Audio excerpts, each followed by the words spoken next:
In the last video, I showed you the STM32 board, 600 rupees microcontroller that runs your C code. But here's the problem. How do you get your code into this? You can't email it, you can't drag or drop it. Your computer has no idea even if this chip exists until you add one more board. And that's where the ST link comes in. And this changes everything. The ST-Link is a programmer and a debugger. It's the bridge between your computer and the STM32. And without it, you can write C code all day and never run it on any real hardware. So it is a very important link. This specific one is a 7 semi ST-Link V2. I bought it online for rupees 370. It has a USB-C connector on one end, this one that plugs into your computer, and then it has 6 female sockets on the other end that connect to your STM32 right here. So the end, this one that goes to the Mac, as you can see, it is on the one side, and then this end on the other side, it has labels, as you can see, 3v3, SWCLK, GND, SWDIO, RST, and SWO. These all connect into the STM32 right here, and I'll explain that shortly. The ST-Link has two jobs. Let me explain both of them. Job 1 is programming. You write your C code on your computer, click upload with the VS Code, and the ST-Link takes that compiled code and directly puts it into the STM32's flash memory. This happens in about 2 to 3 seconds. Every time you change your code and want to test it, you click upload, ST-Link flashes it, chip runs it instantly. The second job is debugging. ST-Link can pause your running program and let you look inside the chip's memory that's on the STM32, and then allows you to step through your code one line at a time.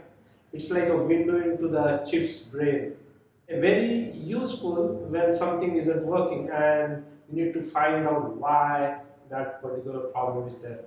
So both jobs happen over the same two wires, SWDIO and SWCLK. Just two wires and complete control. Let's look at those 6 sockets. You need 4 of them. The SWDIO, which is this one, that stands for serial wire debug input output. This is the data line.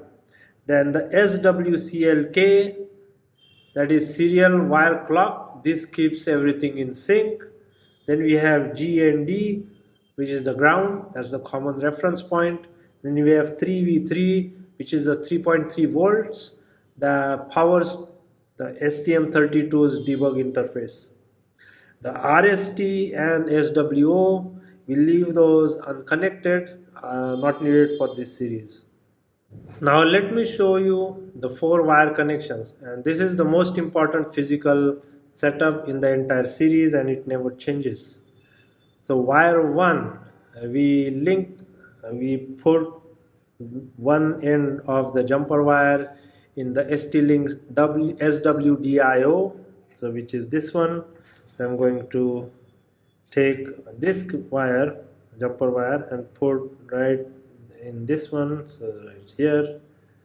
So that's SWDIO, and that the other end goes into the STM32's DAT pin. So if you look closely, you can see that the first pin is ground, second is clock, then the third one is this is the DAT, and so I'm going to put this pin right here.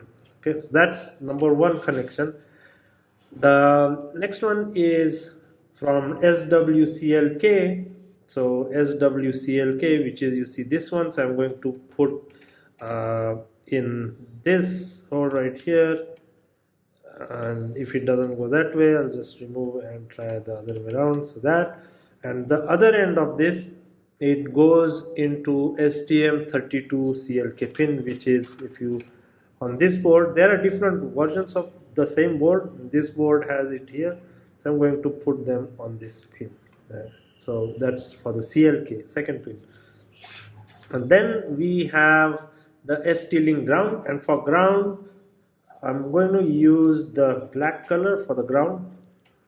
So this is the black jumper wire, so this goes in the ground. So if you can see, that's the ground. I'm going to put this right here in the ground. Okay, so that works.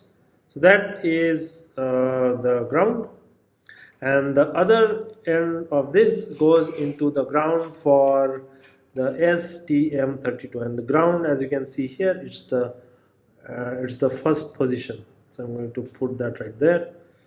And finally, we have the ST-Link 3v3, and ideally you could have used maybe a red color for this one, but for now let's go with what we have. 3v3, which is the last position right here. If you can see this last position, I'm going to put this pin right there, and I'm sure there is a better way to plug these in there.